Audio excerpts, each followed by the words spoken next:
In 2035, the Hermes crew reaches Mars for a 31 solar day expedition. On day 18 they explore Acidalia planitia and botanist Mark collects samples for chemoanalysis. At that moment system operator Beth receives a dust storm warning from the computer and tells the crew to come back to the surface habitat called HAB. While watching the clouds approaching, Mark and chemist Alex say they should wait it out, but Commander Melissa predicts it'll be very destructive, so she orders everyone to evacuate. Once everyone is suited up, they open the door of the HAB and immediately get hit by the dust storm. They make an effort to push through and Mark stays at the end of the line to close the door. The storm may tip their Mars Ascent Vehicle or MAV soon, so they need to hurry, although Mark thinks they can anchor it using cables on the rover. Suddenly the satellite dish is blown off and everyone has to duck to dodge it, however Mark isn't fast enough and the dish hits him. As Mark is sent flying into the darkness, the computer receives a warning of a suit breach. They can't find him on the scanner and can't detect his vitals either.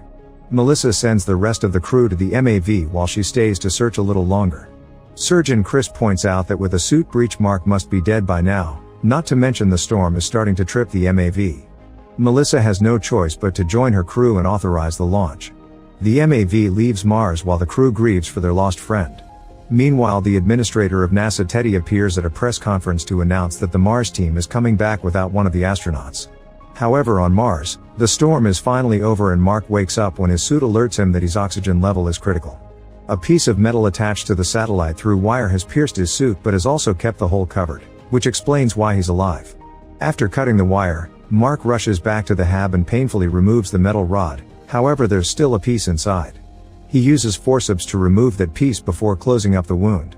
Next he logs into the computer and starts a video log to record the details of what happened in case he doesn't make it.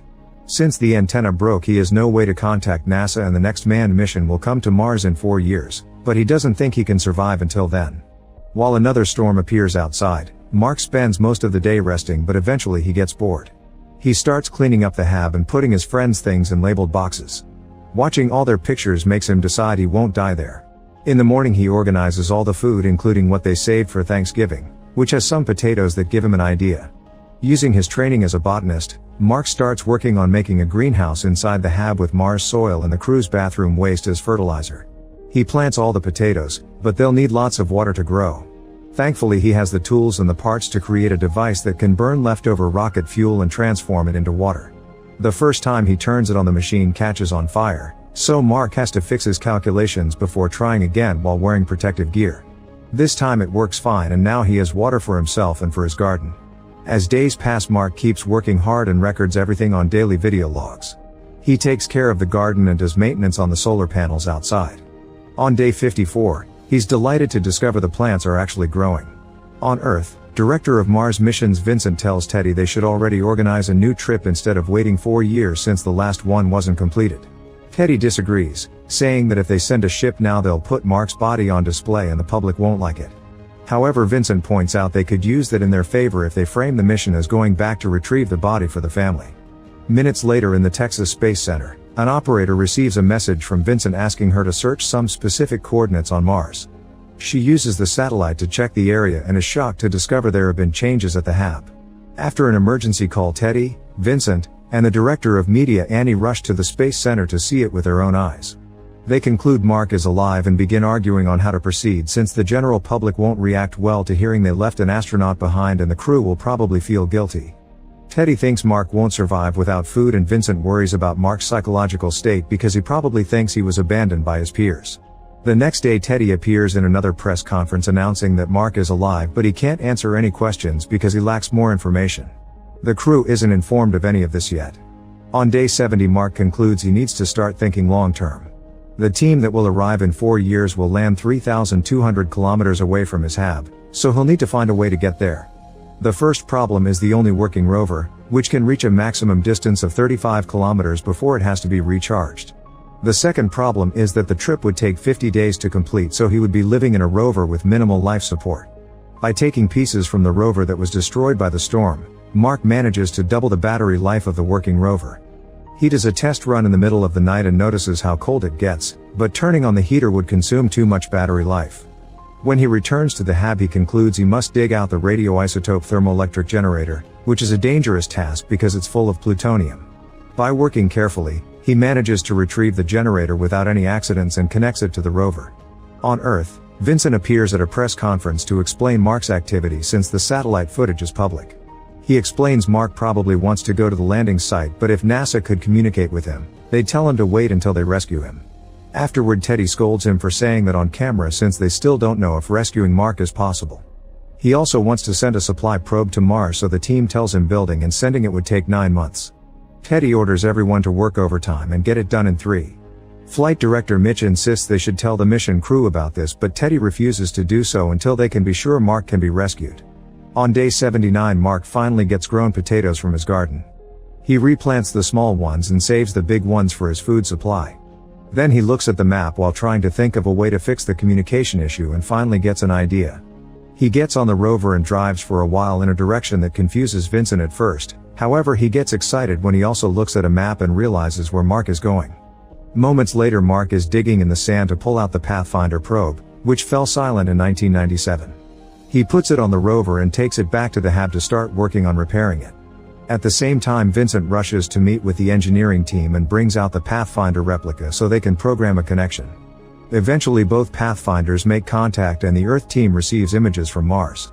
Mark rushes to put up a sign asking if they can see him, plus 2 more signs that say yes and no. The team moves the camera to make it point at yes and Mark celebrates. Now he needs to figure out a way to have complicated science conversations with just a camera and signs. He grabs Beth's computer and finds a chart with alphanumeric units, which he sets up around Pathfinder using signs again. The NASA engineers quickly catch on to what he's doing and repeat the process in their lab. Once everything is ready, both sides can start sending messages to each other. Mark tells them how he survived and makes sure to point out it wasn't the crew's fault. Then NASA begins sending him instructions on how to hack the rover so it can talk to Pathfinder by modifying the broadcasting frequency. Mark follows the instructions to a T and soon receives a message from Vincent telling him they've been watching him and that the whole world is rooting for him. He promises they're working on rescue plans and that they'll send a supply mission to feed him. When Mark asks about his crew, Vincent has to explain they haven't told them he's alive yet because they need them to concentrate on their return flight. Mark isn't happy about this and begins sending lots of curse words to ruin the global broadcast. Teddy has to speak to higher-ups and convince them Mark only acted like that because of stress, but Mitch convinces him to go behind Vincent's back and contact the crew. It's been 4 months since they left Mars and the team is surprised to find a video message for all of them. The astronauts gather around the screen and watch Mitch's video dropping the big news. Just as predicted, everyone feels guilty for leaving Mark behind. On day 128, Mark shares on his log how NASA keeps asking for updates on even the smallest things and now they want to micromanage his crops as if he didn't know what he was doing. He's also received lots of emails, including one from the president and another one from his university. They said that once you grow crops somewhere you've officially colonized it, so Mark announces he's colonized Mars. During the next transmission, NASA asks Mark to pose for a picture and Annie gets angry because he tries to be funny instead of doing something graceful for the press. Teddy tells her to post it anyway together with an announcement about sending him supplies in around 9 months. Food should last him until then, but Teddy worries something may go wrong. One night, Mark finishes doing some maintenance outside and goes back into the hab. However, there's a malfunction and the pressure causes a hole in the wall. Suddenly there's a small explosion and the airlock flies off, rolling around for a while until it crashes. Mark survives the incident, but there's a breach in his suit and he's losing oxygen. He uses tape to cover all the cracks and reseals the suit just in time. Then Mark returns to the hab and is devastated to discover the explosion burned all his plants. After grabbing some supplies, he goes to spend the night in the rover, where he yells in frustration before messaging Earth. At NASA, Vincent informs the others that the remaining food gives Mark around 200 days. Teddy immediately sends out orders to make everyone work faster on the supply probe. To keep him distracted, NASA connects Mark's signal to the Hermes and now they can message each other too. The next day, Mark cleans out the garden and seals the hole caused by the explosion. That night he tries rationing the remaining potatoes, but hearing another storm outside just makes his stress worse. On Earth, astrodynamicist Rich discusses the probe's travel time with a coworker. He makes a joke about Earth and Mars being badly positioned and this inspires an idea. Meanwhile, Teddy keeps trying to find spots in protocol where they cut time to get things done faster. On day 154, Mark has brought down his meals to the bare minimum and starts mixing them with medicine. 4 weeks later, the probe is finally ready and everyone at NASA gathers to watch the launch. At first it appears to go well, but soon they discover a very large precession and in just a few minutes, the probe blows up. The mood immediately drops in the room and Vincent has the hard mission of telling Mark when he asks for an update. On day 186, Mark sends Melissa a message asking her to check on his parents when she returns to Earth and tell them everything about their time on Mars. He wants them to know he loves them and that he died doing something greater than himself, which he's proud of. Meanwhile, the China National Space Administration watches Teddy during an interview explaining the probe failed because they cut time on the inspections. China has a more advanced booster that could help NASA do a faster launch, but it's always been classified information, so if they help they need to keep it private and nobody in the world would know. Soon Teddy gets a call from them and he agrees to the confidentiality deal. While the NASA engineers try to get another probe done in 28 days, Rich finishes his calculations and flies to see Vincent to tell him he has a better plan. Vincent organizes a meeting and Rich does a visual demonstration of his plan using a stapler, Annie, and Teddy. Instead of sending the probe directly to Mars, they can use the Chinese booster to make it intercept Hermes. The crew can pick up the supplies and fly around Earth in a slingshot effect that will keep the speed and quickly send them back to Mars to rescue Mark, who will have to meet them in the MAV. However, this would add 500 more days to the crew's mission. Mitch thinks Melissa and the others should be allowed to decide if they want to do it or not, but Teddy doesn't want to risk losing an entire team and announces they'll stick to their original plan instead of Rich's. On the Hermes, Beth discovers an encrypted message and decodes it to discover Rich's plan. The crew gathers to discuss what they should do and Melissa takes a moment to remind everyone of the consequences. They won't see their families for another year and since it counts as mutiny, they'll be court-martialed. Not to mention the slingshot may go wrong and kill them all. However, the crew doesn't hesitate to vote in favor of doing it. At NASA, they receive a message from Beth with a joke about Rich before they notice the Hermes flying off course. Teddy has no choice but to send Annie to talk to the press to tell them about their new plan. He also guesses Mitch sent Hermes the information in secret and tells him that after this mission is over, he'll have to resign. On day 219, Mark starts working on modifying the rover since he'll need to carry lots of stuff to survive the trip to the crater where this other MAV is located. NASA runs the same tests in their labs and sends him updated information to help him along. The Chinese scientists come to the NASA offices to work on the booster, although there are many communications problems because of language and culture. The Hermes crew calls their families to inform them they'll have to wait 500 more days to meet again. Eventually the rover is ready and Mark gives it a ride to confirm everything is working correctly. The new booster is also successfully tested and the probe launches without issues. The Hermes finds it near Earth and the crew attaches it to the ship. 7 months later, Mark finally gets ready to leave. He records his final log and turns off all the systems in the hab. Then he marks day 461 on the wall and signs it before getting in the rover. There's a long journey ahead of him and he has to stop regularly to recharge the rover using the solar panels he took from the hab. He uses those moments to admire the landscape and remind himself he's the first person visiting most of those places. During charging time he also takes his naps. On day 517, Mitch and the engineers discover an issue. The Hermes can't enter Mars orbit because it'd leave them without enough fuel to come home. The MAV can only get to low orbit, so Mark will need to go extra fast to escape gravity. To achieve this they have to make the MAV 5,000 kilograms lighter. Mitch thinks they can remove things like seats, control panels, and even some of the survival system. Mark would have to wear his suit to breathe and the Hermes crew would pilot the MAV remotely without backup comms.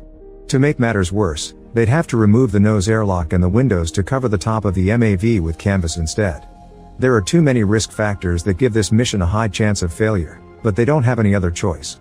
When they send the plan to Mark, he responds with the F word. On day 538 Mark finally makes it to the crater and records one more log ranting about the lunacy of the plan. However, he also admits he likes how becoming the fastest man in the history of space travel sounds. Then he starts working on all the modifications, removing all the parts of the MAV until he's left with the bare essentials and making sure to cover the top with canvas. On day 560 Melissa goes over the plan to rescue Mark, assigning each crew member a job to make sure it goes well. If something fails, they're willing to jump off the Hermes to go after their friend. The next day Mark eats the last of his food supply and leaves a note for the astronaut who finds the rover in the future, telling them to take care of it because it saved his life. On Earth, people are gathering outside the NASA building and in the streets of big cities around the world to watch the rescue mission. After shaving his beard and cutting his hair, Mark puts on the suit and finally gets in the MAV. Now that the Hermes is close enough, they can communicate with Mark through the comms instead of sending texts, and he cries as he thanks his friends for coming back for him. Melissa does the countdown and the MAV takes off without any trouble. However, after just a few minutes of flying, the canvas is blown off and the pressure changes in the cabin, making Mark dizzy until he passes out. The Hermes remotely shuts down the booster and discovers that the MAV is out of fuel, which leaves it further from the main ship than planned. The crew can fix this by using some of their backup fuel, however that will make the speed go too fast for interception. At that moment Mark wakes up and tells them he's fine if they don't count his broken ribs. When he hears about the problem, he proposes a new plan. He could pierce his suit and use the escaping air as a thruster to fly toward the Hermes. It's a bad plan, but it inspires Melissa with a similar idea. They could blow off an airlock and the escaping air would give them the kick they need.